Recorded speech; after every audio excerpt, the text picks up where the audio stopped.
I'm a public school graduate, so for me, I learned how to play my saxophone at the public schools. I had a lesson every week. I remember the guy's name, Mr. Bloom. I mean, I haven't thought about him for 40 years, but he was the one that taught me the mechanics of how a saxophone works. The kids that are here today are from a place called Home in South Central LA, and it's like a youth center that gives them educational opportunities, music being part of that. And I just think it's important to support that, to give kids a chance to do what I did. Music was in the schools when I was a kid. It's not in the schools now all the time. I want to give those kids the same chance that I had. Well, I got straight A's in school, so I could have done other things. My dad was in the plumbing business, so I could have done that. There was talk that I was going to be part of my dad's business, which was a wholesaling company of plumbing goods, so I could have done that. I'm glad that I do this. This is a lot better for me, a lot more fun, and that's why for me to share it with kids, it's almost like an obligation. If you're successful, I mean, why am I successful with this? There's a lot of luck. A lot of, you got to be able to play, but just as Tiger Woods says when he wins all those golf tournaments, you got to have some good luck along with it. I had some good luck. So to spread that back to the kids and help them, that's my pleasure. I practice the saxophone at least 2 hours every day, 2 to 3 hours every single day. And I'm proud of the fact that I still have the dedication that I had when I was in high school. So that's something people don't normally know, because you would think that once a person reaches a certain level, you don't really have to practice. Well, you don't have to. I like to. I like this instrument. I want to get better. I'm still trying to get good. Now, you may think I'm good, but I still think I have a long ways to go, and I'm going to keep trying and trying and trying until I can get. And by the way, it's a lifelong path. You're never going to master it. It's like golf. See, I like golf too.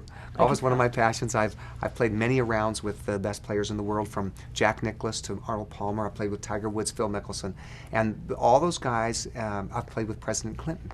Golf is another thing, and music seems to bring people from different areas of life together. And what do I see from these top people in the different walks of life?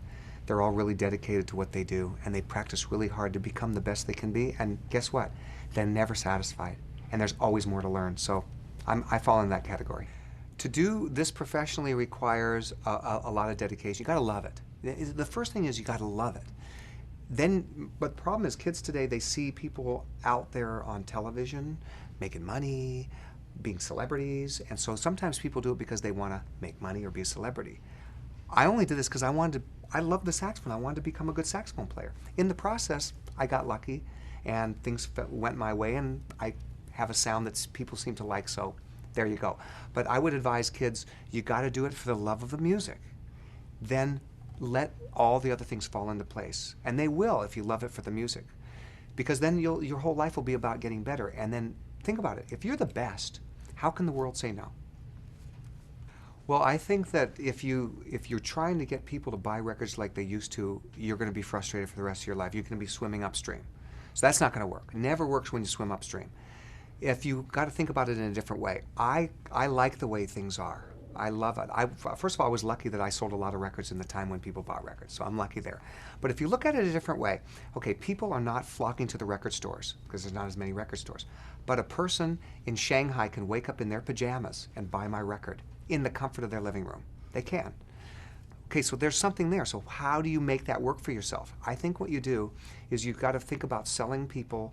Maybe you don't sell them CDs. Maybe you sell them something else. Maybe you sell them access to you, and very private things like Backstage Pass, internet style, which means that if you join my subscription, you'll get all my records for free for the rest of your life, all the records you want.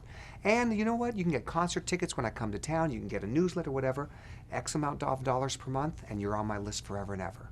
And I think that, if you focus on that right there, now the record companies aren't going to like that because they're not selling the records, but the artists are going to be better off by this new day and age, and I'm really excited about it. But concerts, no, there's still a good way to promote your records because you're taking your music to the people, local markets, you can do local promotion, et cetera, et cetera.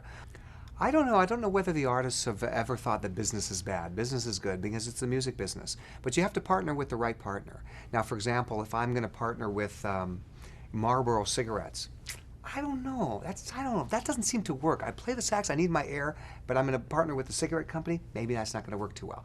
But now a company like D'Addario that makes Rico Reeds, I use the product. It's part of what gives me my sound. Okay, that's a pretty good thing there. But you can find lots of partners. I mean, Starbucks was my sponsor for a long time. I just like the quality of their product. So there's a lot of ways to find it. By the way, business sometimes provides the only way that a musician can come to a country. I will say this, and not to be hypocritical, Philip Morris was my sponsor when I went to Asia one time. It was either they were going to sponsor me and I could afford to go, or I couldn't. But in the whole thing, it was the Philip Morris thing was, we're going to educate people to not smoke. So I took the money so that we could do the tour, but I wasn't really promoting smoking. It might sound hypocritical, but sometimes you know what you got to do business-wise to make the music and bring it to the people.